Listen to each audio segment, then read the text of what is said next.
حضرت ابو امامہ رضی اللہ تعالی عنہ روایت کرتے ہیں کہ رسول اللہ صلی اللہ علیہ وسلم نے فرمایا، علیکم بقیام اللیل فإنہ دأب الصالحین قبلکم وہو قربۃ لکم الی ربکم ومغفرۃ للسیئات ومنہاۃ عن الاثم۔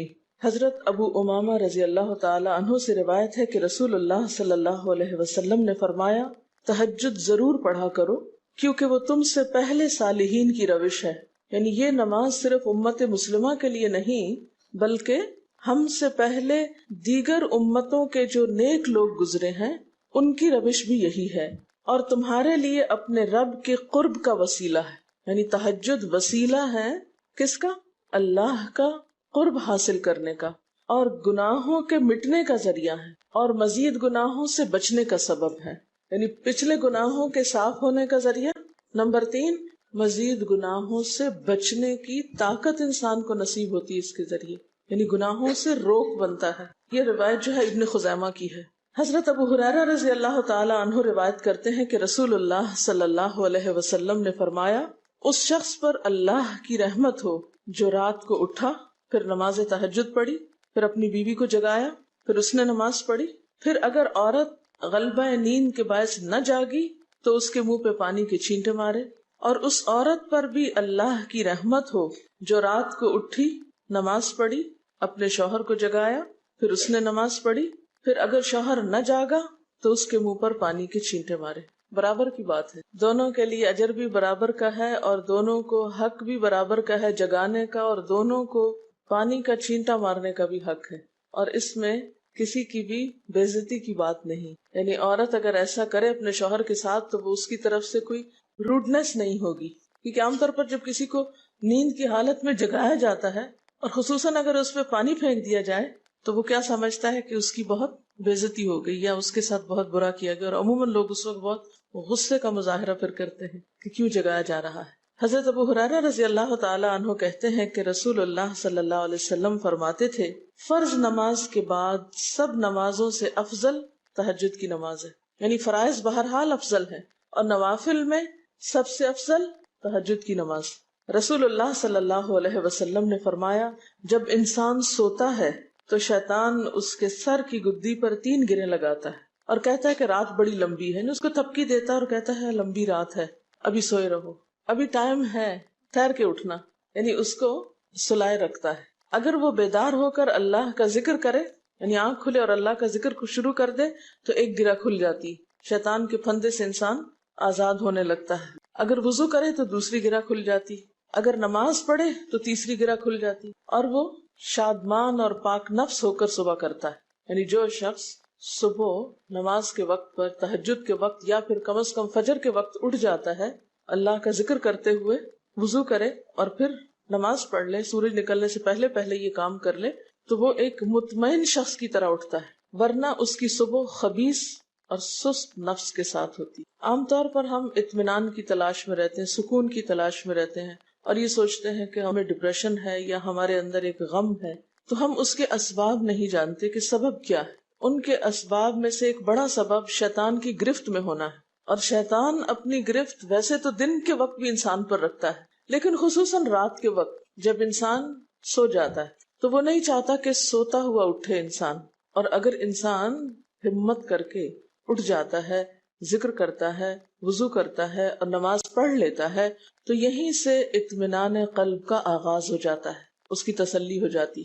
رسول اللہ صلی اللہ علیہ وسلم نے فرمایا، اللہ تعالیٰ ہر رات آسمان دنیا پر نزول فرماتے ہیں، یعنی زمین سے سب سے قریبی آسمان پر۔ جب 1/3 رات باقی رہ جاتی ہے تو فرماتے ہیں، ہے کوئی جو مجھے پکارے؟ اس وقت اللہ تعالیٰ بندوں کو پکارتے ہیں، ہے کوئی جو مجھے پکارے میں اس کی دعا قبول کروں؟ ہے کوئی جو مجھ سے مانگے میں اس کو دوں؟ ہے کوئی جو مجھ سے بخشش طلب کرے تو میں اس کو بخش دوں؟ گویا یہ وقت دعا کی قبولیت کا وقت ہے، انسان جو مانگے اس کو ملتا ہے، اور خصوصی طور پر بخشش کے طلب کرنے کا وقت، جیسے قرآن پاک میں آتا ہے وَبِالْأَسْحَارِ هُمْ يَسْتَغْفِرُونَ وَبِالْأَسْحَارِ هُمْ يَسْتَغْفِرُونَ، اور سحری کے وقت وہ استغفار کرتے ہیں۔ اب ہو سکتا ہے کہ آپ کہیں کہ نہیں، ہم نے تو زندگی میں کوئی خاص گناہ کیے ہی نہیں، اس لیے ہمیں تو بخشش کی ضرورت ہی نہیں، بخشش مانگے گناہگار لوگ، ہم تو نیک لوگ ہیں، نیک کام کرتے ہیں، دن رات قرآن پڑھتے پڑھاتے ہیں، اس لیے ہماری تو ضرورت نہیں۔ نبی صلی اللہ علیہ وسلم جن کے اگلے پچھلے سب قصور معاف کر دیے گئے تھے، وہ اتنا لمبا قیام کرتے تھے کہ ان کے قدم مبارک سوج جاتے تھے۔ حضرت مغیرہ فرماتے ہیں رسول اللہ صلی اللہ علیہ وسلم نے اتنا لمبا قیام کیا رات کو کہ آپ کے پاؤں سوج گئے۔ آپ سے سوال کیا گیا کہ آپ اتنی مشقت کیوں کرتے ہیں، اپنے آپ کو اتنا کیوں تھکاتے ہیں، حالانکہ آپ کے تو سارے گناہ معاف کر دیے گئے۔ آپ نے فرمایا کیا میں اللہ کا شکر گزار بندہ نہ بنوں؟ یعنی صرف گناہوں کی بخشش ہی نہیں بلکہ نعمتوں پر شکر بھی واجب ہے۔ جہاں ایک طرف گناہوں کی بخشش انسان کے لیے اللہ کے قرب کے راستے ہموار کرتی ہے، وہاں اللہ تعالیٰ کا شکر ادا کرنا بندے کو اللہ کا قرب عطا کرتا ہے۔ اچھا، اب پہلی سنت میں آپ کو بتاؤں گی کہ اگر آپ تہجد کے وقت اٹھے ہیں تو سب سے پہلے آپ کیا پڑھیں گے۔ حضرت عائشہ رضی اللہ تعالی عنہا فرماتی ہیں کہ رسول اللہ صلی اللہ علیہ وسلم جب رات کو تہجد کے لیے اٹھتے تو یہ پڑھتے 10 بار اللہ اکبر، 10 بار الحمدللہ، 10 بار سبحان اللہ و بحمدہ، 10 بار سبحان الملک القدوس، 10 بار استغفر اللہ، 10 بار لا الہ الا اللہ، اور پھر 10 بار اللہم اعوذ بک من ضیق الدنیا و ضیق یوم القیامہ، میں تیری پناہ میں آتا ہوں دنیا کی تنگی سے اور قیامت کے دن کی تنگی سے۔ اللہم اعوذ بک من ضیق ضاد یہ قاف من ضیق الدنیا و ضیق یوم القیامہ، یہ بھی 10 بار۔ اور پھر فرماتے اللہم اغفر لی واہدنی وارزقنی وعافنی، پھر وضو کرتے اور تہجد شروع کرتے، یعنی یہ بھی وضو سے پہلے آپ پڑھ لیتے تھے۔ تو آپ کیا کر سکتے ہیں، جیسے آنکھ کھلی یا بستر پر لیٹے ہیں تو بعض اوقات ایسا ہوتا ہے نا کہ انسان سوچتا ہے اچھا ایک سائڈ پہ سو کے اتنے تھکے ہوئے ہوتے ہیں کہ آپ ایک دم نہیں اٹھ پاتے۔ حالانکہ آپ صلی اللہ علیہ وسلم کے نیند سے بیدار ہونے کا طریقہ کیا تھا کہ جب آپ اٹھتے تھے تو یکدم اٹھتے تھے، سستی کے مارے نہیں کہ کبھی ایک طرف لیٹ گئے پھر دوسری طرف سو گئے پھر دائیں طرف پھر بائیں طرف، نہیں، جب جاگنے کا وقت ہوتا تھا تو آپ فوراً اٹھ جاتے تھے۔ لیکن بسا اوقات ایسا ہوتا ہے کہ انسان تھکا ہوا ہوتا ہے، سائڈ بدل کے دوسری طرف کو ذرا لیٹتا ہے، تو یہ لیٹے لیٹے بھی آپ اذکار پڑھ سکتے ہیں، ٹھیک ہے؟ اور یہ سب آپ کو آتے ہی ہوں گے سوائے ایک وہ ذکر کے اللہم اعوذ بک من ضیق الدنیا و ضیق یوم القیامہ، اور ترتیب آپ یاد کر لیں اپنے بیڈ سائڈ ٹیبل پہ یا بیڈ پہ یا کہیں بھی، یہ نوٹس کسی پین کے ساتھ لکھ کے لگا دیں، چپکا دیں، اور جب یاد ہو جائے تو پھر اتار دیں، جب عادت بن جائے تو ہٹا دیں وہاں سے، ٹھیک ہے نا؟ جتنے دن عادت نہیں بنتی اتنے دن اپنے یادداشت کے لیے رکھ لیں۔ اسی طرح نیند سے اٹھ کر لا الہ الا اللہ وحدہ لا شریک لہ لہ الملک و لہ الحمد وہو علی کل شیء قدیر الحمد للہ وسبحان اللہ واللہ اکبر ولا حول ولا قوۃ الا باللہ، یہ بھی پڑھ سکتے ہیں۔ اچھا، ضروری نہیں کہ سب کچھ ایک ہی دن میں پڑھ لیں، یہ بھی آپ کر سکتے ہیں کہ ایک دن میں ایک چیز پڑھ لیں، دوسرے دن دوسری پڑھ لیں، تیسرے دن تیسری پڑھ لیں، ٹھیک ہے نا؟ اور اگر ساری ایک دن بھی پڑھنا چاہیں، دیکھیں وقت کی بات ہے نا، ہو سکتا ہے اس وقت عمر کے اس حصے میں آپ پہ بہت ذمہ داریاں ہوں، آپ یہ سب کچھ نہ پڑھ سکتے ہوں، لیکن زندگی کا ایک ایسا وقت بھی آتا ہے جب انسان بوڑھا ہو جاتا ہے، جب اس کے اوپر باقی ذمہ داریاں کم ہو جاتی ہیں، پھر نیند بھی کم ہو جاتی ہے، پھر زیادہ عبادت کا موقع ملتا ہے، تو ایسے میں جب انسان کے پاس عبادت کے لیے وقت اور موقع زیادہ ہو تو پھر یہ ساری چیزیں بھی پڑھ لیں، ٹھیک ہے نا؟ پھر اسی طرح یعنی یہ جو روایت ہے کہ جس میں آپ صلی اللہ علیہ وسلم نے فرمایا جو شخص نیند سے جاگے، اور یہ تہجد کے وقت ہی نہیں، اگر فجر کے لیے بھی آپ اٹھ رہے ہیں تو یہ دعا پڑھ سکتے ہیں، لا الہ الا اللہ وحدہ لا شریک لہ، اور پھر الحمدللہ وسبحان اللہ واللہ اکبر ولا حول ولا قوۃ الا باللہ، پھر کہے اللہم اغفر لی، پھر کیا پڑھے اللہم اغفر لی، یا کوئی اور دعا کرے تو قبول ہوگی، اور اگر وضو کر کے نماز پڑھے تو وہ بھی قبول کی جائے گی۔ صبح اٹھتے ہی اللہ کی تعریف، اور آپ کو معلوم ہے کہ یہ جو چوتھا کلمہ ہے نا لا الہ الا اللہ وحدہ، اس کو دعا بھی کہا گیا، حالانکہ اس میں صرف اللہ تعالیٰ کی حمد و ثنا ہے، اور یہ یوم عرفہ کی دعا ہے۔ حدیث میں آتا ہے کہ مجھے اور مجھ سے پہلے انبیاء کو اس دن کی جو بہترین دعا سکھائی گئی، یعنی یوم عرفہ کی دعا، وہ لا الہ الا اللہ وحدہ لا شریک لہ، حالانکہ اس میں مانگنے کی تو کوئی چیز ہی نہیں، صرف اللہ کی حمد و ثنا ہے۔ جیسے حضرت ایوب علیہ السلام نے کہا تھا انی مسنی الضر وانت ارحم الراحمین، مانگا کچھ نہیں، انت ارحم الراحمین، انت ارحم الراحمین۔ اللہ تعالیٰ کی تعریف کر کے اللہ تعالیٰ کے نام کے ساتھ اس کو اگر انسان پکار لیتا ہے تو یہ بھی اس کے لیے بہت کافی۔ ایک اور روایت میں آتا ہے رسول اللہ صلی اللہ علیہ وسلم جب تہجد کے لیے اٹھتے یعنی آپ ایک مرتبہ اٹھے، یعنی جو صحابی روایت کرتے ہیں، تو آپ نے بیٹھنے کے بعد آسمان کی طرف نظر کر کے سورت آل عمران کی آخری 11 آیات 190 سے لے کر 200 تک 11 آیتیں یہ پڑھی، ان فی خلق السماوات سے لے کر بالکل آخر تک.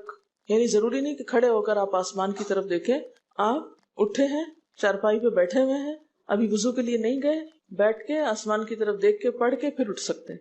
اب اس میں آپ دیکھیں نا کہ انسانی نفس کی بھی ایک رعایت ہو جاتی ہے. لیٹے لیٹے آپ نے ایک ذکر پڑھ لیا، بیٹھ کے آپ نے دوسرا پڑھ لیا، پھر آپ وضو کو چلے گئے، تو اس میں وہ جو ایک طبیعت کی کسل مندی ہوتی ہے وہ بھی ساتھ ساتھ اللہ کے ذکر سے دور ہوتی جاتی ہے، اور ایک سٹیپ کے بعد دوسرا سٹیپ لینا بھی آسان ہو جاتا ہے. اچھا، اس میں آپ دیکھیں حکمت کیا ہے کہ آپ صلی اللہ علیہ وسلم نے کیا فرمایا کہ آسمان کی طرف دیکھ کے پڑھا جائے تاکہ اچھی طرح آنکھیں کھل جائیں.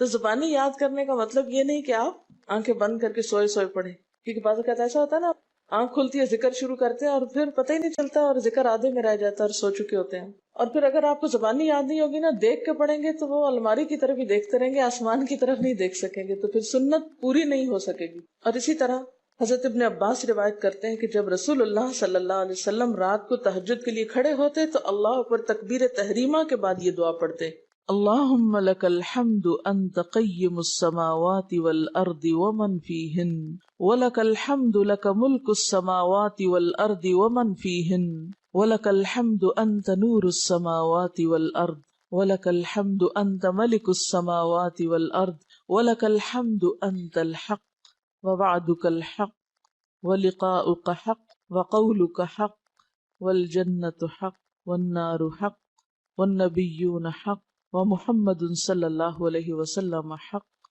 والساعة حق اللهم لك أسلمت وبك آمنت وعليك توكلت وإليك أنبت وبك خاصمت وإليك حاكمت فاغفر لي ما قدمت وما أخرت وما أسررت وما أعلنت أنت المقدم وأنت المؤخر لا الہ الا انت. الہی تیرے ہی لیے ہے ساری تعریف، زمین و آسمان اور جو کچھ ان میں ہے سب کو تو ہی قائم رکھنے والا ہے. تیرے ہی لیے ہے ساری تعریف، زمین و آسمان اور جو کچھ ان میں ہے اس سب کی بادشاہی تیرے ہی لیے ہے. تیرے ہی لیے ہے ساری تعریف، تو ہی روشن کرنے والا ہے زمین و آسمان کو. تیرے ہی لیے ہے ساری تعریف، تو ہی بادشاہ ہے زمین و آسمان کا. تیرے ہی لیے ہے ساری تعریف. تو حق ہے، تیرا وعدہ حق ہے، تیری ملاقات حق ہے، تیرا کلام حق ہے، جنت حق ہے، جہنم حق ہے، تمام انبیاء حق ہیں اور محمد صلی اللہ علیہ وسلم حق ہیں، قیامت حق ہے. الہی میں تیرے سامنے جھک گیا، میں صرف تیرے ساتھ ایمان لایا، میں نے صرف تجھی پر بھروسہ کیا، میں نے صرف تیری طرف رجوع کیا، صرف تیری ہی مدد سے دشمنوں سے جھگڑتا ہوں، میں نے صرف تجھے ہی اپنا حاکم مانا. سو تو میرے اگلے پچھلے اور ظاہر و پوشیدہ اور جنہیں تو مجھ سے زیادہ جانتا ہے سارے کے سارے گناہ معاف کر دے. تو ہی آگے کرنے والا ہے، تو ہی پیچھے ڈالنے والا ہے، تیرے سوا کوئی سچا معبود نہیں ہے. یہ جو دعا استفتاح ہے تہجد کے وقت کی، یہ باہر نہیں نماز کے اندر پڑھنے کی دعا ہے. ہم دعا مانگتے ہیں اللہم اجعلنی لک ذکارا لک شکارا. ان دعاؤں کے پڑھے بغیر ذکار کیسے بن سکتے ہیں؟ ذکار کا صیغہ تو فعال کے اوپر ہے نا، بہت زیادہ ذکر کرنے والا. والذاکرین اللہ کثیرا والذاکرات. تو ذاکرات کیسے بن سکتے ہیں جب تک کہ یہ دعائیں زبانی نہ آتی ہوں اور اپنے وقت پر نہ پڑھی جاتی ہوں. ویسے بھی ذکر بہت اچھی چیز ہے، لیکن جو مسنون ذکر ہے اور جو نبی صلی اللہ علیہ وسلم کے طریقے کے مطابق ہے، جو اطمینان قلب اور خوشی اس وقت اس کام کو اس طریقے پہ کر کے نصیب ہوتی ہے، وہ اس کے علاوہ نہیں ہوتی. اگرچہ اس سے خوشی ہوتی ہے لیکن اس طرح کی نہیں نصیب ہوتی، اس طرح کا اطمینان نہیں ہوتا. آپ تجربہ کر کے دیکھ لیں، سنت کے مطابق زندگی گزارنا اور اپنی مرضی کے مطابق زندگی گزارنا، یہ دو مختلف لائف سٹائلز ہیں، دو مختلف طریقہ ہے زندگی ہیں. دونوں کا امپیکٹ فرق ہوتا ہے، اثرات فرق ہوتے ہیں. اور یہ نہیں کہ یہ کوئی بہت مشکل عمل ہے، بہت مشکل کوئی نہیں ہے، ہم کر سکتے ہیں. لیکن بات یہ ہے کہ ہم کرنے کی کوشش کریں، ارادہ تو کریں. پہلے تو آپ اپنے آپ سے یہ پوچھیں ارادہ بھی کیا کہ نہیں، کیونکہ اگر ارادہ ہو گیا نا تو کام بھی ہو جائے گا. مشکل یہ ہے کہ ہم جب کوئی ایسا کام سنتے تو پھر سوچتے نہیں ہمارا تو حالات اتنے کٹھن ہیں کہ یہ عمل ہمارے لیے نہیں، ویسے بھی نفل ہے، کوئی بات نہیں، نہ بھی ہو سکا تو کیا ہے، یہی کہہ کے ہم چھوڑ دیتے ہیں چیزوں کو کہ نہیں. لیکن میں سمجھتی ہوں کہ جو عمر آپ بچیوں کی خاص طور پر اس وقت اس عمر کو غنیمت سمجھے اور اس میں آپ نے جو کچھ اب یاد کر لیا، عادت ڈال لی، وہ اگلی زندگی میں شدید مصروفیت کے باوجود بالکل عادت ثانیہ ہو جائے گی، ایک روٹین ہو جائے گی اور آپ کو مشکل نہیں ہوگی. لیکن اگر اب نہیں عادتیں ڈالی، کل کو یا نئے سرے سے عادت ڈالنا بہت مشکل ہوگا. سنت مشکل نہیں ہے، صرف یہ ہے کہ ارادے، نیت اور پھر کوشش کی ضرورت. کر لیں گے تو ہو بھی جائے گا، آخر کرنے والے کرتے ہیں. لیکن جب ہم پہلے ہی سے سوچ لیتے نہیں بڑا مشکل، تو اللہ والے کرتے ہیں اور وہ تو نیک لوگوں کا کام ہے. ہم تو نہ اللہ والے ہیں اور نہ ہی نیک ہیں، تو کیوں نہیں ہے، ہو جائے. اب آپ صلی اللہ علیہ وسلم کے تہجد کی کیفیت کیا تھی؟ حضرت ابو ذر کہتے ہیں کہ رسول اللہ صلی اللہ علیہ وسلم نے تہجد میں اتنا قیام کیا کہ اس ایک آیت کو پڑھتے پڑھتے صبح کر دی. ایک آیت پڑھتے پڑھتے صبح کر دی. کون سی آیت تھی وہ؟ ان تعذبہم فانہم عبادک وان تغفر لہم فانک انت العزیز الحکیم. ایک آیت کو اتنی دفعہ پڑھا اور پڑھتے رہے اور پڑھتے رہے اور پڑھتے رہے، اسی میں صبح ہو گئی. تو طویل قیام جو ہے ضروری نہیں کہ وہ صرف کس وقت ہو، کوئی لمبی سورت پڑھ کے ہی، چھوٹی سورت بھی ہو سکتی ہے، لیکن روح کے ساتھ، شعور کے ساتھ اگر آپ دہرا کے بھی پڑھیں.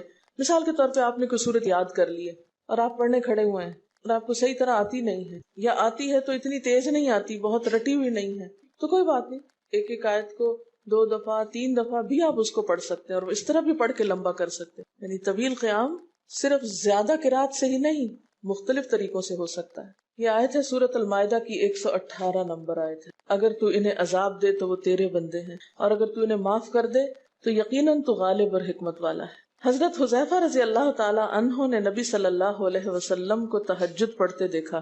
وہ کہتے ہیں سورۃ فاتحہ کے بعد آپ نے سورۃ بقرہ پڑھی، پھر رکوع کیا. آپ کا رکوع آپ کے قیام کی مانند تھا. ہماری تو کمر نہ ٹوٹ جائے.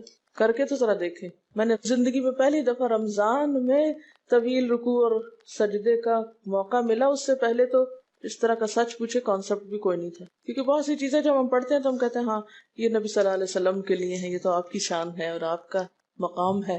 ہم تو عام کمزور بندے ہیں. اصل میں ہم کمزور کیوں ہیں؟ اس لیے کہ ہم نے اپنی انرجیز بیکار باتوں میں بہت لگا رکھی ہیں، بیکار غم پالے ہوئے ہیں، بیکار مشغلے ہیں، بیکار گفتگویں ہیں. تو انرجی تو لگتی ہے نا. آپ فضول کی باتیں سوچیں تو کیا انرجی نہیں لگے گی؟ آپ لایانی چیزوں پہ کڑنا شروع کر دیں، کیا انرجی نہیں لگے گی؟ لگے گی. تو پھر آپ کے پاس کوئی تعمیری مثبت کام کرنے کے لیے نہ وقت ہے نہ انرجی ہے. پھر اس وقت تک آپ خالی ہو چکے ہوتے ہیں. رات کو دیر تک آپ اگر فضول گپ شپ کرتے رہے تو صبح اٹھے گا کون، اور پھر صبح پڑھے گا کون، اور اگر پڑھے بھی تو کیا پڑھے اس میں. کبھی آپ نے سوچا کہ احادیث کی یہ جو کتابیں ہیں یہ ساری کی ساری صرف آپ کی گفتگو نہیں، آپ کے عمل کا بھی احاطہ کیے ہوئے ہیں، اور ٹوٹل آپ کی گفتگو یہی ہے. اور اگر ہم اپنی گفتگو کو دیکھیں اور ہماری باتوں کی کوئی کتاب تیار ہو، نبی صلی اللہ علیہ وسلم کی عظمت کو پہچانیں. ہم اپنی گفتگو کا جائزہ لیں. اگر ہماری گفتگو بھی ریکارڈ ہو کر لوگوں کے پاس جانے لگے، لوگوں تک پہنچنے لگے، ہم عملی نمونہ کیوں نہیں لوگوں کے لیے؟ ہمیں دیکھ کر لوگوں کے عمل کیوں نہیں بدلتے؟ ہماری بات لوگوں پر اثر کیوں نہیں کرتی؟ کبھی سوچا ہم نے؟ صرف اپنی گفتگو کے آئینے میں ہی اپنے آپ کو پہچان لے کہ ہم کہاں ہیں، کون ہیں، کہاں کھڑے ہیں، لوگوں کے بیچ میں کیا باتیں کرتے ہیں، لوگوں کے پیٹھ پیچھے کیا باتیں کرتے ہیں، کہاں کس حال میں کیا کر رہے ہوتے ہیں. ہر شخص اپنے آپ کو خود پہچان سکتا ہے. کیا واقعی ہم اس لائق ہیں کہ کوئی ہم سے کچھ سیکھے؟ صرف اپنی گفتگو کے آئینے میں خود کو پہچانے. بعض اوقات کتنا بیکار بولتے ہیں، کتنا بے مقصد بولتے ہیں، کتنا ضرورت سے زائد بولتے ہیں. اس کا یہ مطلب نہیں کہ مصنوعی خاموشی اپنے اوپر مسلط کر لیں، کیونکہ پھر ہم دوسری ایکسٹریم پہ نکل جاتے ہیں. لیکن بامقصد گفتگو کتنی ہے ہماری باتوں میں جو واقعی فائدہ مند ہو، تو پھر ذرا روک بھی لیا کریں نا اپنے آپ کو. اپنے ساتھ خود ہی محنت کریں گے تو بات بنے گی. سوچیں تو، احساس تو کریں. جب کریں گے تو انشاءاللہ کامیابی بھی ہوگی. لیکن پہلی بات تو یہ نا کہ ہم جو کچھ کرتے ہیں نہ اس کا حساب کرتے ہیں، نہ اس کے بارے میں سوچتے ہیں کہ ہم کر کیا رہے ہیں. ہمیں نیکی نہ کرنے کا موقع یا ہمارے نیکی نہ کرنے کا ایک سبب اور ایک بڑی وجہ ہماری انرجیز کا بیکار چیزوں میں استعمال ہونا ہے، فضول کی سیاست میں ملوث ہونا ہے. اپنی ذمہ داریوں کا ہمیں ہوش نہیں ہوتا، دوسروں کے کاموں میں مداخلت خوب سوچتی. خود کیا کر رہے ہیں اس کا کچھ پتہ نہیں، دوسرے کیا کر رہے ہیں اس سے بہت دلچسپی، یا کیا نہیں کر رہے. بہت سے لوگ، بہت سی خواتین کمر درد کی شکایت کرتے ہیں، اور اس کی ایک بڑی وجہ نمبر 1 رکوع کا صحیح پوزیشن پہ نہ ہونا ہے، اور نمبر 2 اس پوزیشن پہ کوئی ایکسرسائز نہیں ہماری ہوتی. یہ بتا رہی ہیں کہ کسی کی کمر میں درد تھا اور ٹھیک نہیں ہوتا تھا کسی چیز سے، تو ڈاکٹر نے ان کو یہ مشورہ کیا کہ طویل رکوع اور طویل سجدے کریں، بیسٹ ایکسرسائز ہے، کر کے تو دیکھیں۔ اور اس میں آپ دیکھیے کہ صحیح پوزیشن پہ لائیں، بالکل اسٹریٹ رکھیں گردن اور کمر کو، پیٹھ اور گردن ایک لائن میں آنی چاہیے۔ بہت سے لوگ یوں ٹیڑھی کرتے ہیں، یوں کر کے بس کرتے ہیں، یہ غلط پوزیشن ہے، اس سے تو اور بیمار ہو سکتے ہیں۔ کئی لوگ سر پھینک دیتے ہیں نیچے کو، یہ بھی غلط پوزیشن ہے، اس سے بھی کام خراب ہوتا ہے۔ اگر آپ صحیح پوزیشن پہ رکوع لمبا کریں تو یقینی طور پہ کمر درد کا علاج ہے۔ تو پٹھے مضبوط ہوتے ہیں نا کمر کے، آپ اس کو روک کے رکھے ہوتے ہیں ایک سیدھی لائن میں۔ 2 فیٹ کے درمیان کا فاصلہ بھی بہت معتدل رکھیں، نہ تو بہت قریب رکھیں اور نہ بہت کھلا رکھیں، بالکل معتدل، جس میں آپ آرام سے سکون سے کھڑے ہو سکیں اور آپ کا بیلنس قائم رہے۔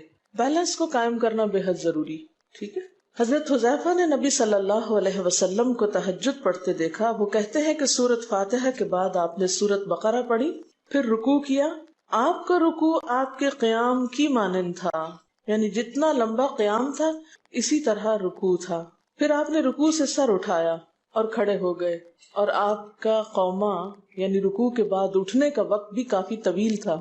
ہم تو بعض اوقات اٹھ کے کھڑے نہیں ہوتے کہ نیچے چلے جاتے ہیں، تو وہ بھی طویل تھا۔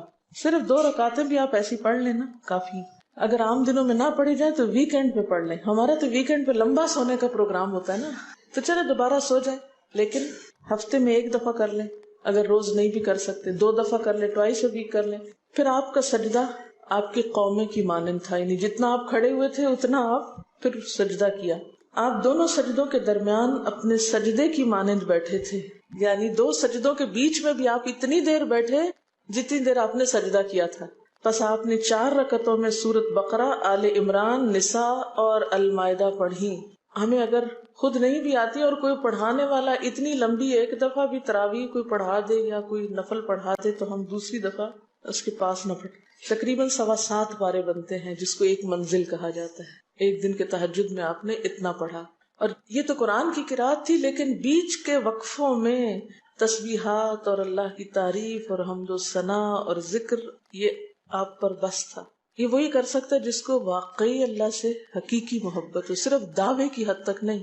میں کہتی ہوں چلے روزانہ نہ صحیح، ہفتے میں 1 بار، ہفتے میں نہیں، مہینے میں 1 بار، مہینے میں نہیں تو سال میں، رمضان میں، کسی موقع پر کچھ تو اللہ سے تعلق آئے، کچھ تو قرب پائے۔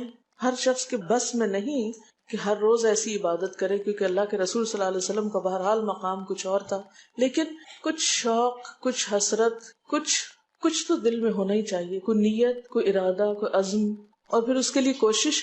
تو وقت بچے گا کچھ آپ کے پاس فالتو باتوں کے لیے، فضول چیزوں کے لیے، کچھ سوچنے کے لیے، ٹینشن کے لیے بچے گا کچھ؟ سب کچھ بھاگ جائے گا، کچھ بھی نہیں بچے گا، کیونکہ ان عبادی لیس لک علیہم سلطان، میرے بندے ان پہ اے شیطان تیرا کوئی زور نہیں چلتا، بس چلتا ہی نہیں ان پہ تیرا، سارا زور ہی ان پہ چلتا ہے جو فالتو ہوتے ہیں۔ فالتو ذہن جو ہوتا ہے وہ شیطان کا گھر ہوتا ہے۔ حضرت حذیفہ بیان کرتے ہیں کہ میں ایک رات آپ صلی اللہ علیہ وسلم کے ساتھ نفلی نماز میں شریک ہو گیا، آپ نے سورۃ بقرہ شروع کر دی، میں نے سوچا کہ آپ 100 آیات پڑھ کر رکوع میں چلے جائیں گے، مگر آپ پڑھتے گئے۔ میں نے خیال کیا کہ سورۃ بقرہ کو 2 رکعتوں میں پڑھیں گے، لیکن آپ پڑھتے رہے۔ آپ نے سورۃ بقرہ ختم کر کے سورۃ نساء شروع کر دی، پھر ختم کر کے آل عمران پڑھنی شروع کر دی، اس کو بھی ختم کر دیا۔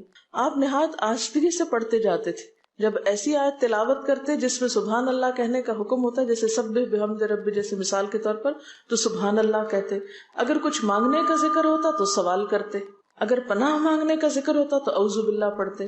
اس حدیث سے یہ بھی پتہ چلتا ہے کہ سورتوں کی ترتیب ضروری نہیں، کیونکہ آپ نے پہلے النساء پڑھی پھر آل عمران پڑھی۔ یہ جو ہر وقت لوگ پیچھا کیے رکھتے ہیں نا، بعض اوقات تو بہت ضد کرتے ہیں کہ آپ نے پہلی رکعت میں یہ پڑھائی تھی تو دوسری میں یہ کیوں پڑھا دی۔ یہ تو سنت میں ملتا ہے کہ پہلی رکعت طویل ہے دوسری کے مقابلے میں، لیکن یہ لازم نہیں کہ جو پہلی میں پڑھے اس کے بعد آگے والی صورتوں میں سے پڑھے، پیچھے والی بھی سے نہیں پڑھ سکتے۔ رسول اللہ صلی اللہ علیہ وسلم نے عبداللہ بن عمرو سے کہا، مجھے بتلایا گیا ہے کہ تم ساری رات نفل پڑھتے اور دن کو روزہ رکھتے ہو، اگر تم ایسا کرو گے تو تمہاری آنکھ کمزور اور طبیعت سست ہو جائے گی، یعنی ہر روز روزہ اور ہر رات جگراتا تمہاری جان اور تمہارے بال بچوں کا بھی تم پر حق ہے، اس لیے روزہ رکھو اور افطار بھی کرو اور رات کو قیام کرو اور سو بھی۔ یعنی ساری رات تہجد پڑھنا یا نفل پڑھنا پسندیدہ نہیں ہے، رات کو سونا بھی پسندیدہ ہے۔ ہمارے ہاں 27ویں رات کو پوری رات جاگنا لازم سمجھا جاتا ہے، تو نبی صلی اللہ علیہ وسلم سے کوئی رات بھی پوری کی پوری جاگنا ثابت نہیں، کیونکہ اگر انسان صرف جاگتا ہی جاگتا چلا جائے تو وہ آسان ہوتا ہے، ایک دفعہ سو کے پھر اٹھنا جو ہے نا وہ اصل میں نفس کا امتحان ہوتا ہے، وہ مشکل ہوتا ہے۔ اسی طرح نبی صلی اللہ علیہ وسلم 3 دن سے کم میں قرآن مجید ختم کرنا پسند نہیں فرماتے تھے۔ آپ نے حضرت عبداللہ بن عمرو سے فرمایا کہ 1 ماہ میں پورا کر لو۔ انہوں نے عرض کی میں اس سے زیادہ تلاوت کی طاقت رکھتا ہوں، تو فرمایا 20 دن میں کر لو۔ ان کا میں اس سے زیادہ کی طاقت رکھتا ہوں، فرمایا 7 دن میں ختم کر لیا کرو، اس سے زیادہ کی اجازت نہیں، یعنی وہ ایک منزل کر کے۔ صحابہ کرام چونکہ اس زمانے میں مصحف اس طرح تھوڑی چھپے ہوئے تھے کہ کتابوں کی شکل میں ہوں، جو قرآن تھا لوگوں کے سینوں میں تھا، یاد کیے ہوئے تھے، اور وہ یاد کیا ہوا کہیں صبح کے وقت الگ بیٹھ کے نہیں پڑھا کرتے تھے، وہ کہاں پڑھتے تھے؟ تہجد میں نماز کے اندر پڑھا کرتے تھے۔ اب یہ تو ہم لوگوں کی مشکل ہوگی نا کہ ہمیں آتا کچھ نہیں زبانی، تو پھر ہم دیکھ کے پڑھتے ہیں تو نماز میں پھر وہ مشکل ہوتا ہے تو الگ رکھ کے پھر اس کو پڑھ رہے ہوتے ہیں، ٹھیک ہے۔ لیکن زیادہ بہترین پڑھنا نماز کے اندر کا پڑھنا ہے، اگرچہ دیکھ کے پڑھنے کی اس میں بھی اجازت ہے، لیکن ان کی چونکہ شدید حرص تھی حضرت عبداللہ بن عمرو کی، تو آپ نے ان کو 3 دن کی پھر اجازت دے دی تھی، اور آپ نے فرمایا کہ اس شخص کو قرآن کی کچھ سمجھ نہیں ہو سکتی جو 3 سے بھی کم دن میں قرآن پڑھے۔ نبی صلی اللہ علیہ وسلم نے فرمایا جو شخص رات کے نوافل میں 200 آیات تلاوت کرتا ہے وہ اطاعت گزار مخلص لوگوں میں شمار ہوتا ہے۔ انہ من عبادنا المخلصین، وہ آتا ہے نا قرآن پاک میں انبیاء کی صفت میں سے۔ تو جو شخص رات کو نماز میں یعنی نفل میں 200 آیات تک تلاوت کرتا ہے وہ اطاعت گزار مخلص بندوں میں شمار ہوتا ہے۔ اور سنن دارمی میں واضح طور پر آتا ہے کہ نبی صلی اللہ علیہ وسلم ساری رات نوافل نہیں پڑھا کرتے تھے،